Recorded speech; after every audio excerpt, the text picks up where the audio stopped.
Around Dodge City and in the territory on West, there's just one way to handle the killers and the spoilers, and that's with a U.S. Marshal and the smell of Gunsmoke.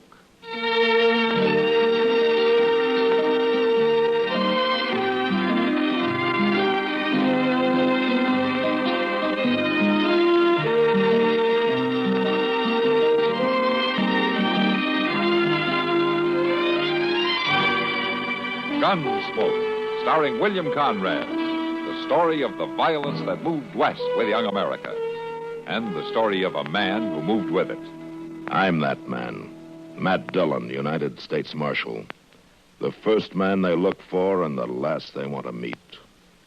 It's a chancy job, and it makes a man watchful and a little lonely.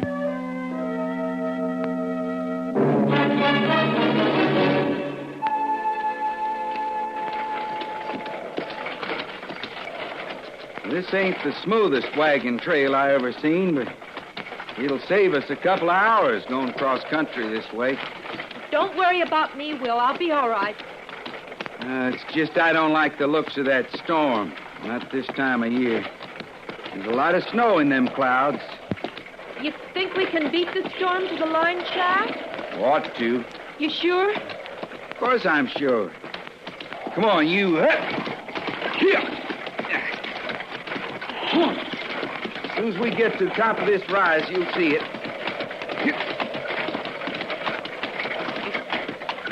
Oh, no! Oh. Burned. Every last stick of it burned. Will, what are we going to do? Some hunter, some drifter maybe left a fire without sand in it, and now it's gone. I guess the only thing is to head for Dodge, then. We'd be driving all night. We can't stay out here, Will. We got to find shelter. I know. There must be a ranch house somewhere. There's just one that I know of. Well, then let's... No, we ain't going there. We don't have much choice, Harmony. Will, I just couldn't. Harmony, that's the only ranch within 15 miles of drive. 4 hours more in this wind and cold might just be too much. Like I say, Harmony, we just don't have no choice. We're heading for the ranch.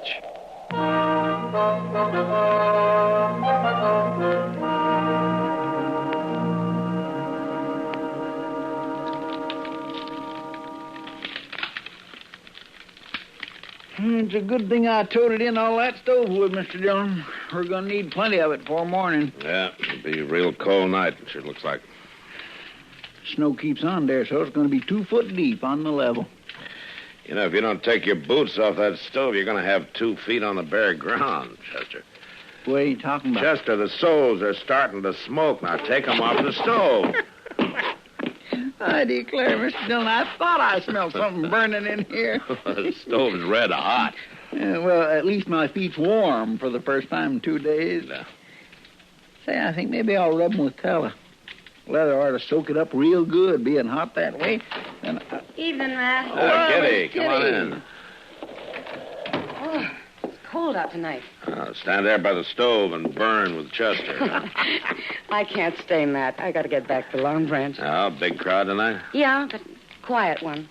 Men get sentimental at Christmas time. Oh, I'm that way myself, Miss Kitty. Yeah, so am I, Chester. I was thinking earlier this evening what it was like when I was a little girl. We used to always... It was a long time ago. Why don't you stay a while, Kitty? Let Sam run the place tonight, huh? Well, the boys sort of need me, Matt. To talk to them and laugh with them, even though they're thinking of somebody else at the time. Well, yeah, I know, but... Oh, I don't mind. It's kind of nice to be needed by somebody. What I was thinking, though, Matt, later, around midnight, maybe the 3 of us could get together, make some hot rum, maybe? That's a good idea, Kitty. By jing, it is. And maybe I could even get Mr. Jonas to rustle up some chestnuts. Good, Chester. Then I'll be counting on it. I'll come here if it's all right. Fine. Kind of like to get away from the Long Branch later tonight. Okay. Well, how are you, Mr. Beeker? Oh, good evening. I'll see you later, Matt. All right, Kitty. Come on in, Jethro. You look like you could stand some warming up. Marshal Dillon, I got some trouble out at my place. Oh, what kind of trouble? I've been invaded, attacked on my own property, shot at. Look at that there hat. Well, if that bullet had come much closer, you'd have been shot, not shot at. Who was it, Jethro? Couple coming through in the wagon. They took over my barn. Won't let me put a foot inside. Oh, what do you mean, a couple? You mean a man and wife? How do I know if they're man and wife? Well, maybe they just want shelter from the storm. Marshal, I don't care what they want. They took possession of my barn without so much as a by your leave. And I want them thrown out of it. Tonight. Well, can't we leave it till morning, Jethro? Will Ross ain't spending the night on my property. Will Ross? Well, is your daughter with him, Harmony? Marshal, I got no daughter. Well, you did up until 2 years ago when she married Ross and you threw them both off the place. For the last time, I got no daughter. You had one for 19 years, Beeker. You know me for a man of my word, Marshal. And I'm telling you this.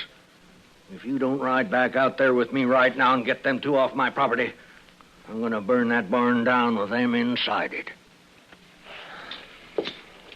Chester. Yes, sir. You better saddle up a couple of horses.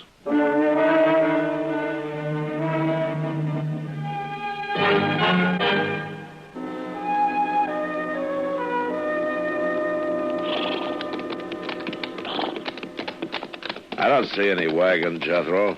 They hauled it inside the barn. Blast them, they're burning the coal oil stove in the tack room. I got a fire going in the blacksmith forge. Well, it's a cold night. Well, charcoal and oil cost money. Come on out of there, Ross. I got the law with me now. Jethro, if I'm going to handle this, I'll handle it my own way. Now, you stay right here. Come on, Chester. Yes, sir. Oh, don't you go easy on them. I want them two treated like any other criminals.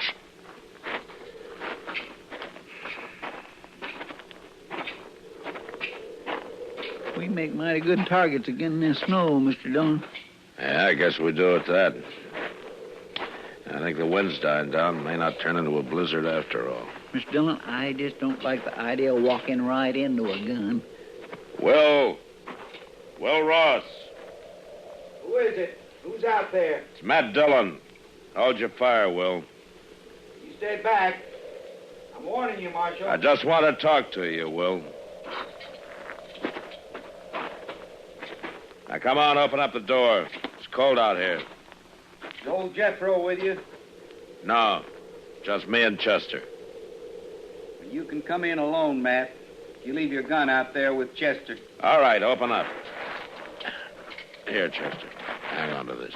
I just don't like this one bit, Mr. Dillon. Well, we've got no choice. Hurry up, man. Welcome home, Will. You took a big chance walking up here like that. No, I doubt it. You wouldn't have shot anybody in cold blood before. I don't think a man changes that much in 2 years. Not unless he's pushed hard enough. Maybe. I take that gun now, Will.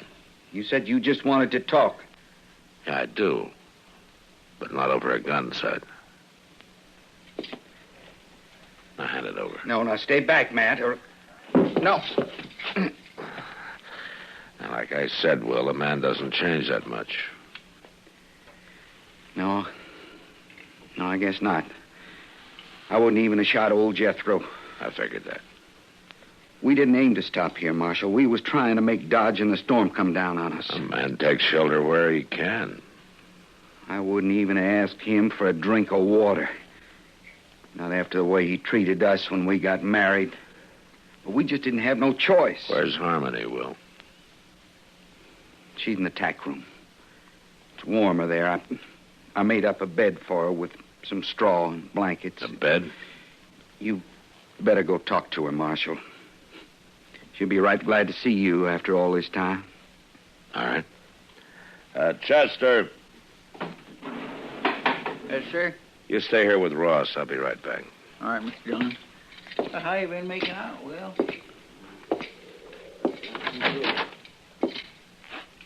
Harmony? Who is it? Matt Dillon. Oh, Matt. Well, what's going on here, young lady? Oh, everything, Matt. We're in trouble, real trouble. Oh. see. It'll be any time now, I think.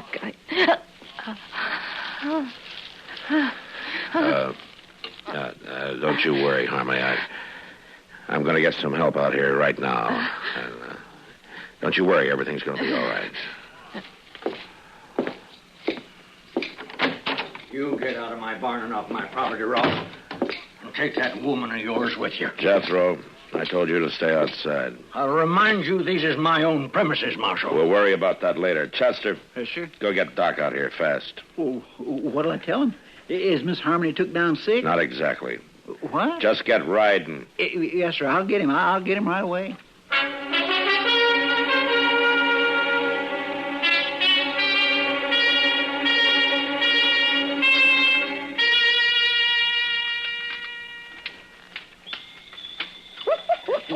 Oh, there we are. The kettle's boiling again, Doctor. It certainly is. It'll only be a minute now. Oh, there's nothing like a nice hot toddy on Christmas Eve. Oh, yeah. Or any time. Or any time. How right you are, Dr. Adams. You know, since Mr. Prudlin passed on, this time of year has seemed very lonely to me. Oh, yes. Well, I always admired your husband, Mrs. Prudlin. He was a fine man, generous to a fault and kind and so thoughtful. Now, there you are. Oh, thank you. Just taste it. See if I've laced it enough with brandy. The brandy? Yes. Oh, my. That's good. Yeah, whew. That's very good. So, you know, Mrs. Prudlin, I nearly forgot the reason for my call this evening. Oh, I'd hoped it was just social. Well, in a sense, it's business. But in a greater sense, it's the spirit of Christmas. Your bill. Oh, as a very small gesture of my affection and esteem, I tear it up. why, Dr. Adams, how sweet. I hope you won't think me familiar or forward. It was only meant as a small indication of my regard. Dr. Adams, would you care to join me here on the settee? It might be warmer here, closer to the fire. Oh, yes, when I come to think about it, there is a chill in the air tonight. Sit still. I'll answer it.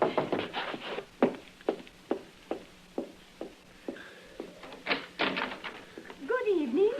Good evening, Miss Prudlin. Excuse me, but it's Doc here. No, my gracious. Why, yes, he is. Won't you come in? Thank you. Doc, I've been looking all over town for you. Well, why did you have to find me? Oh, never mind. What is it you wanted? Well, it ain't me that wants you. Mr. Dillon. Mr. Dillon? What's the matter with him? There ain't nothing the matter with him. He just wants you out at the Beeker place right away. He told me to bring you back. Oh, but this is Christmas Eve. Well, my gracious alive, I know that. Well, all right. Mrs. Prudlin, thank you for a wonderful time. And I hope you won't think ill of me for rushing off. Duty calls, Doctor. I understand. Some men can afford to be selfless. And you are one of those men. Mrs. Prudlin, I want you to know that I think you... Doc, Mr. Dillon is waiting. I'm coming! Good heavens, Chester, man's got to be polite, doesn't he? Another... Oh, there's... Good night, Mrs. Prudlin. Good night, Doctor. Come on, Chester.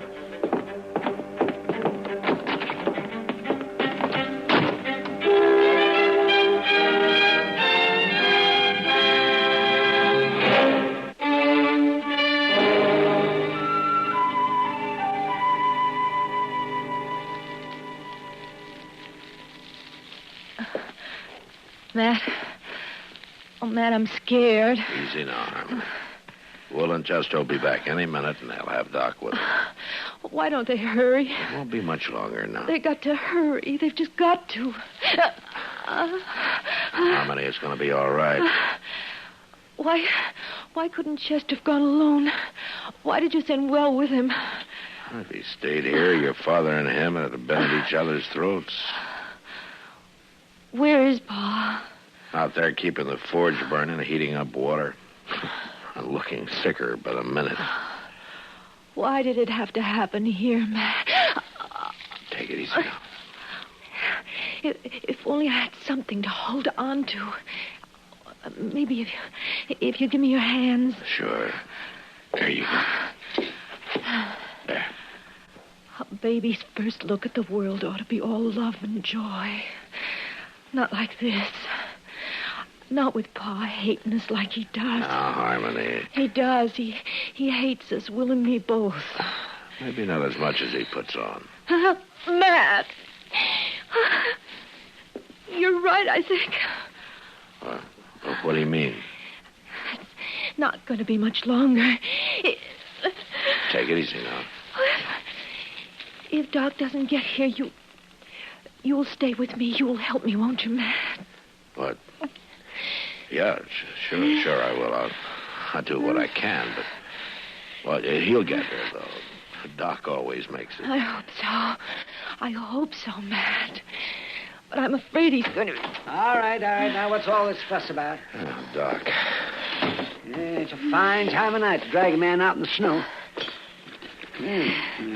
Can't see why you didn't plan this thing at a decent hour, young lady. Doc, I'm scared.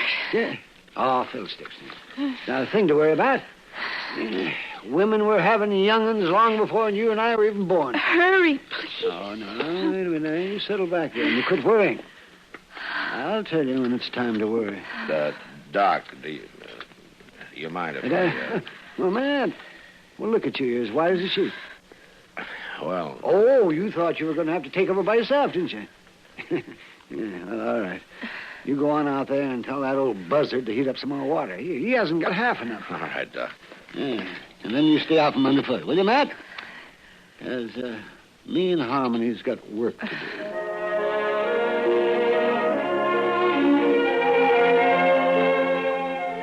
All right, now, little fella. Howdy, young fella. Welcome to the world.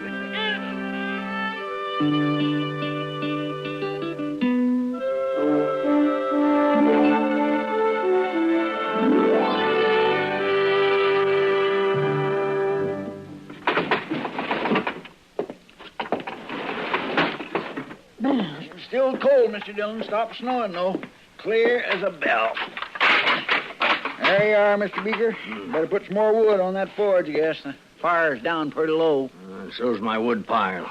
It's a fool waste trying to heat a barn in midwinter. I'll cut enough to make it up before we leave. One thing sure, Jethro, we ain't going out beholden to you. You always was a fine one for talk.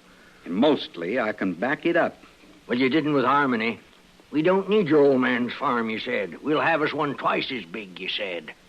Now, we ran into bad luck. Oh, sure you did. You come crawling back with your tail between your legs. Not to you, we didn't. We got caught here tonight by accident. Bad luck, accidents. That's all you was born for.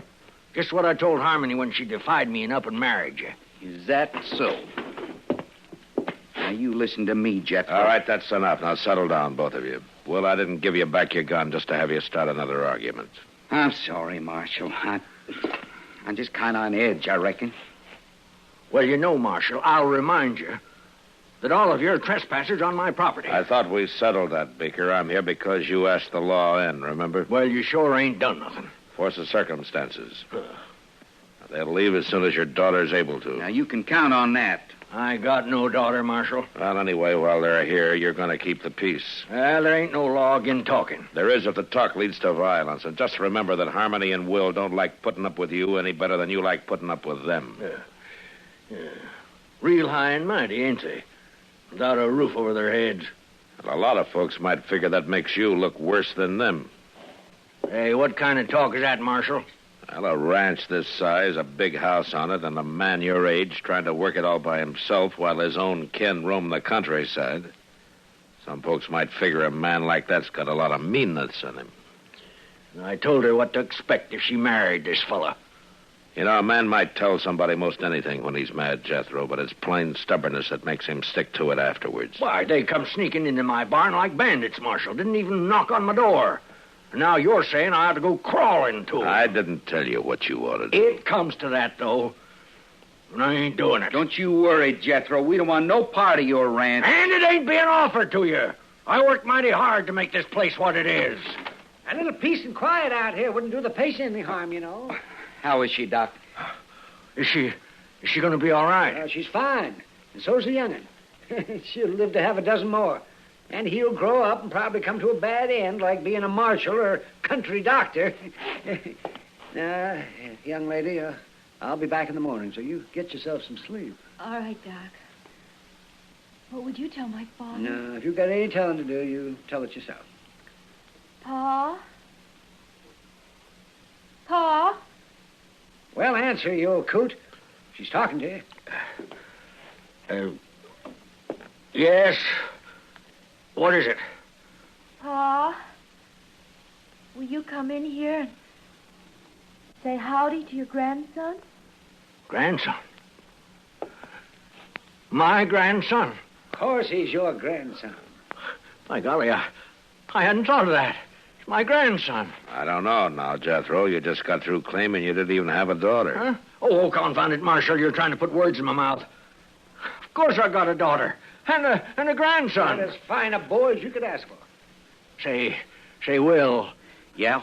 I'd be much obliged if you'd shake hands and kind of forget things, huh? I can't see no reason not to, Jethro. Good. Well, come on, Will. Let's look him over. My golly, grandson.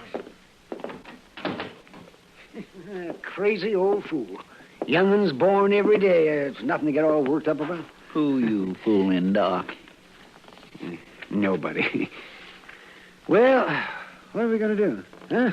Head back to town? Might as well. They'll probably have some ups and downs yet, but I guess the four of them will be able to work it out now. Yeah, they'll spoil that kid rotten. Turned out to be a fine night after the snow quit, didn't it? Yeah. Look at those doggone stars. Hey, Doc, why don't you come by the office when we get in town? Kitty's going to be there. We thought we'd have a little something to drink, sit around and talk a while. Oh, sounds fine. But it's pretty near 4 o'clock in the morning, Mr. Dillon. That's right, Chester. Well, Miss Kitty won't still be waiting up. You want to bet?